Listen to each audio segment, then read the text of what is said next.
Welcome to the deep dive. Today we're tackling a really important and sometimes difficult area, societal discrimination against women. That's right, and we're using a specific source as our guide, a piece called 9 Points of Discrimination by Pipala, Dhungana. Exactly. Now look, we know this is a sensitive topic, but exploring these issues is, well, it's essential if we want to understand the imbalances that still exist. Absolutely, it's about getting clarity. So our mission today for this deep dive is really to pull out the core arguments, the examples that Dhungana presents, and just offer some context around them. And she lays out 9 specific points, which we'll go through. It's quite a structured look at the issue. It is. And what's interesting right off the bat is that the author calls these representative samples. Yeah, that struck me too. It suggests this isn't exhaustive, like it's just the tip of the iceberg, maybe. Could be. It definitely makes you think about what else lies beneath the surface. Okay, let's jump into point one. Informal slavery. It's about domestic labor. And she starts with this really quite powerful metaphor. Daughters being signed into kitchen contracts right from birth. Wow. Yeah, that paints a picture, doesn't it? A kind of predetermined role. It really does. And it ties into that societal expectation she mentions. You know, the idea that a man needs a wife to manage the home. The whole cold hearth idea used to justify remarriage for men. Right. It shows how deeply ingrained that link between women and domestic work is. And this isn't just anecdotal. Economists talk about this too. The huge value of this, quote, invisible work that women disproportionately handle globally. For sure. And Dhungana describes the typical setup in a Nepali household specifically. Cooking, cleaning, laundry. It just falls to the women. Yeah, the invisible labor, as she puts it. Unseen, unacknowledged often. And she adds a personal note saying her own father and even she herself weren't really seen in the kitchen, which raises a huge question, you know. How do boys learn equality? Exactly. If those basic household tasks are just split by gender from day one, it's those everyday things that shape us. It really is. It speaks volumes about, the lived reality that keeps these imbalances going. The author sums it up pretty bluntly, doesn't she? She does. An unjust tradition where men earn and boast while women serve like housemaids. It's stark. Very stark. Okay, moving to the second point. Legal and illegal prostitution. This one gets into the objectification of women. Yeah, this is definitely uncomfortable territory, but crucial. Yeah. How women are often viewed as, well, objects of consumption, as the author says. And specifically, she looks at the word prostitute, how loaded it is, and how it's almost always applied to women, right? Right. The double standard is glaring, regardless of the man's role in this situation. And that story she tells about her friend being propositioned at Ratna Park in broad daylight just waiting for her husband. That's just shocking. It makes the point so viscerally. It really does. The immediate assumption made about why a woman is alone in a public space, especially if it's later. The assumption being she must be a sex worker. It's a harsh example of that objectification. And the author notes something else significant, that even women's organizations don't always challenge this bias effectively. That suggests how deep it runs, doesn't it? How normalized it's become. It really does. It makes you wonder how you even start to unpack that. Okay, third point, token education.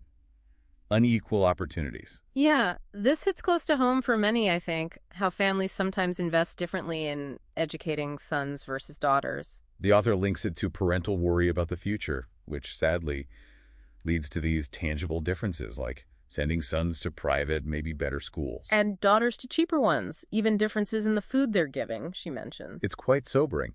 And this kind of early gap in education, well, it can obviously affect career paths, earning potential, leadership opportunities later on. Definitely. And the underlying logic, as tough as it is to hear, is that assumption that daughters will just marry out. Right. So their education isn't seen as vital an investment. It prioritizes that domestic future role over anything else, really. It does. But there's a glimmer of hope mentioned, right?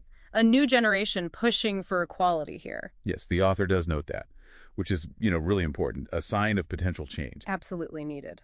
Okay, point 4. Marriage or marginalization. The pressure on women to marry. This one looks at what happens socially if women don't follow that expected path. The idea that unmarried daughters are seen as burdens. That's a heavy weight to carry, both for the woman and the family, I imagine. For sure. And then there's the contrast she draws. A man takes a second wife, because maybe the household needs managing that can be accepted, even expected sometimes. But a woman remarrying, especially a widow, that's often met with judgment, scandal even. Exactly. The stigma is vastly different. While widowers often don't face nearly the same scrutiny, it just lays bare those different standards again. It really does. Okay, point 5. Guarded freedom. This is about controlling women's mobility, their ability to just move around freely. Yeah. The author talks about how male family members, fathers, brothers, husbands, often control where daughters or daughters-in-law can go. And the justification is often about physical differences, safety. Right. But the author points out the irony, doesn't she? Men who were raised and nurtured by these women then turn around and restrict their freedom. That's a powerful observation. And the example of mothers scolding daughters for being out late. Mm-hmm.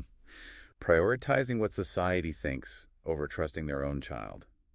It shows how these norms get passed down, sometimes by women themselves. That internalization piece is key, isn't it? Adopting the very norms that might disadvantage you. It's a powerful force, social conditioning. Okay, point 6, a very specific question. Can a girl have a male friend? Ah, yes. The suspicion around cross-gender friendships. The anecdote here is so telling. The author's friend is with a friend, and the first question she gets asked is about the friend's gender. Immediately under scrutiny, just for having a male friend. Exactly. And the key thing is, sons generally don't get grilled like that about who their friends are. No, it's treated completely differently. So the author frames it simply as denying freedom to daughters. Basic freedom of association. Which it is, really. Okay, Yeah. number 7. Weak and inferior portrayal. This is about symbolism, language. The subtle stuff. Right. How culture embeds these ideas. It challenges that common association of women with weakness. Dhungana uses that metaphor, born of the earth, to question it. And the brother's comment about not wearing bangles because that's seen as weak. Yeah, that really highlights how objects get gendered. Bangles become a symbol of fragility, supposedly. And then there's the sin door, the bangles again, the way women without them are questioned about their marital status. While men face zero similar questions based on their appearance, it's all on the woman to signal her status. Could you just quickly remind us what we mean by patriarchal norms here? Sure.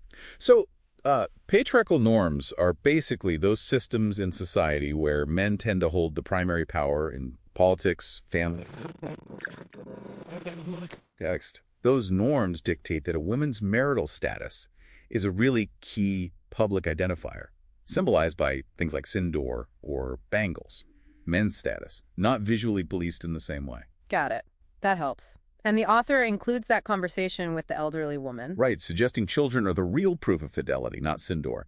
That's quite a counter-narrative. It really is. And it leads to that provocative question. Why aren't men marked as married since they don't carry the physical signs like pregnancy? Exactly. It flips the whole thing on its head and shows how arbitrary these symbols can be. Makes you think. Okay, point 8. Symbolic powerlessness. This is about leadership. Yeah, women in leadership roles. The author argues that even when women are present, say in politics, it's often in ceremonial roles or as deputies. Not in the positions of ultimate power, necessarily. Often not. And she suggests that sometimes their presence in Parliament, for instance, is more about meeting legal quotas than a real society-wide desire to see women lead. That's a challenging observation. It is. And the idea that men might be okay with women's influence in private, but resist female authority in public? That feels uncomfortably true in many places. And maybe the most worrying part, she notes, that sometimes women themselves distrust female leaders. Yeah. It's like the rules of the game have been set by men for so long that everyone, including women, internalizes those biases about who should be in charge. It's deeply ingrained. So challenging that whole system is crucial for any real change. Absolutely. Which brings us to the final point, number 9, That's and it's a really tough one. Womb murders before birth. Sex-selective abortion. Yeah. This is the most extreme form of devaluing females, isn't it? It's utterly tragic. The deliberate abortion of female fetuses just because they're female.